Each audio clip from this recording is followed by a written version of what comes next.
watoto kama sisi.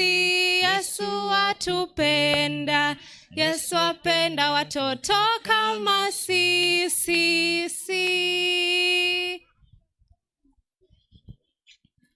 I see we have all arrived.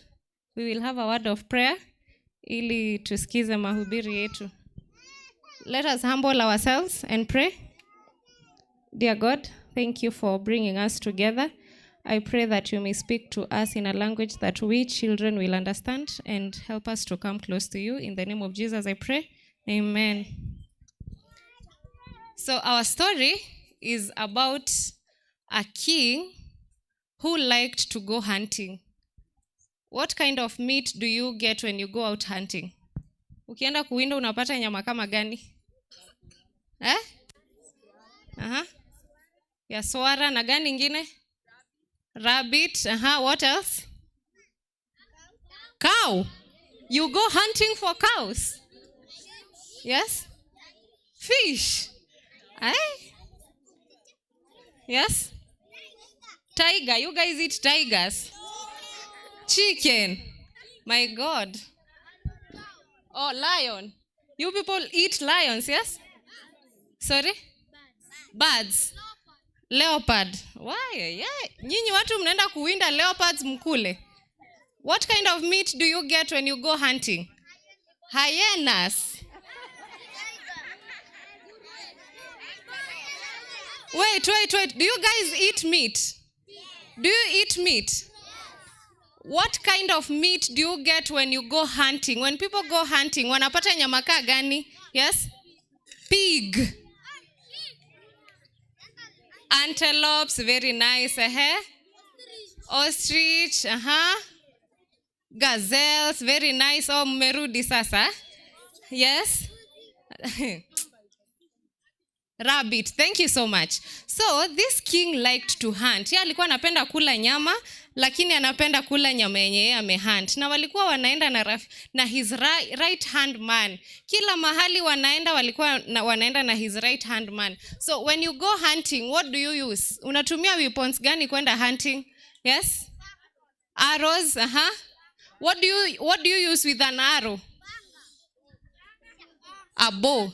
So, one day, when the king was hunting with his bow, he pointed at an antelope, and then the arrow fell down and cut his finger. And then the finger fell down. How would you feel if your finger fell down? Ungesikia aje wewe? You feel pain, si ndio? Show me a painful face. And you will cry, eh? Yes, the king was hurt. The king was hurt. And then his right-hand man, instead of telling him, mfalme pole sana kwa kuumia, alimwambia, mfalme, najua umeumia na kidole chako kimeanguka, lakini shukuru Mungu. Hey, unaumia alafu mtu badala ya kuambia pole anakuambia aje? Shukuru Mungu. What will you do if you are the king? You will kill him? Tunawafanyia crusade nyinyi watoto. So, this king was so angry. Akasema, stop telling me such things. How can you tell me to thank God and my finger has fell down and I'm feeling a lot of pain? He said, yes, I know you are feeling a lot of pain, but in everything you need to thank God. Now the king was losing his mind. Kwa sababu huyu hamwambii vitu vyenye angependa kusikia. Angependa kusikia pole sana mfalme, hata unafaa kukasirika kwa sababu kidole chako kimeanguka. Alikuwa anataka kusikia vitu kama hivyo. Lakini this right hand man was saying different things. Na wakati ambapo aliendelea kuinsist, akasema wewe naenda kukupeleka kwa jela. Akamchukua, akampeleka wapi? Gerezani. Na siku nyingine akaenda kuwinda akiwa peke yake.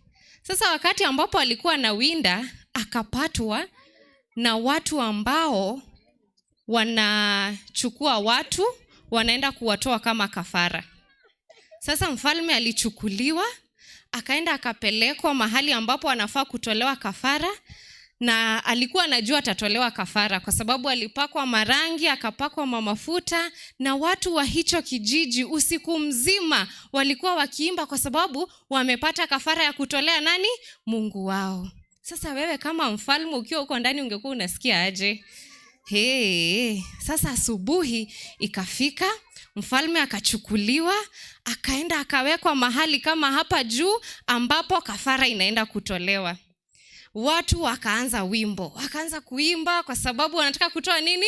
Kafara. Saa hizo roho ya mfalme inapiga kwa nguvu kwa sababu wanaenda kufanya nini? Kutolewa kafara. Sasa high priest, kuhani mkuu, akaenda hapo akaanza kuangalia ile kafara akifurahi.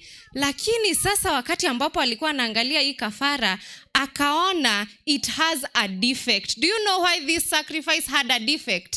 Ilikuwa na shida kwa nini? Yes? Haikuwa na kidole kimoja. Huyu high priest akakasirika, akasema, mnaletea Mungu wetu kitu ambacho kiko na defect. Mnaletea Mungu wetu kitu ambacho hakijakamilika. Toka hapa, enda haraka. Mfalme akaanza kupumua kwa nguvu. Karibu nikufe. Akakimbia mbio, akafika hadi kwa lile jela, akamwambia, Mungu, ulisema ukweli kwamba nafaa kushukuru Mungu kidole changu vile ambavyo kilianguka. Yaani Mungu, hata ukitaka hivi vidole vingine 4 chukua tu. Kwa sababu alikuwa anasema, nimeokoka. Sasa akamwambia, na ni ukweli, ni vizuri kidole changu kilianguka na kikakatika na si kutolewa kafara. Lakini si unaona it is unfair, nilikuweka gerezani na wewe haukuwa na makosa. Kwa nini Mungu aliruhusu nikuweke gerezani? Huyu mtu akasema, kama haungeniweka gerezani, tungeenda na wewe kufanya nini? Kuwinda. Na wakati ambapo tungeenda na wewe kuwinda, tungeshikwa sisi sote wawili, na mimi nimekamilika. Kwa hivyo mimi ningefanya nini? Ningetolewa kafara. Kwa hivyo nashukuru Mungu, pia mimi nilifanya nini? Niliingizwa gerezani. The book of 1 Thessalonians chapter 5 verse 18 says, give thanks in all circumstances, for this is the will of God in you. Do you like my story? Yes. Do you like my story? Yes. Do you like my story? Yes, we do. So don't forget to come again and tell us more. Thank you so much. Let us have a word of prayer. Thank you, God, for teaching us that in everything that happens, it is for the good of those who believe. Help us to, as little children, to always trust in you and your providences. In the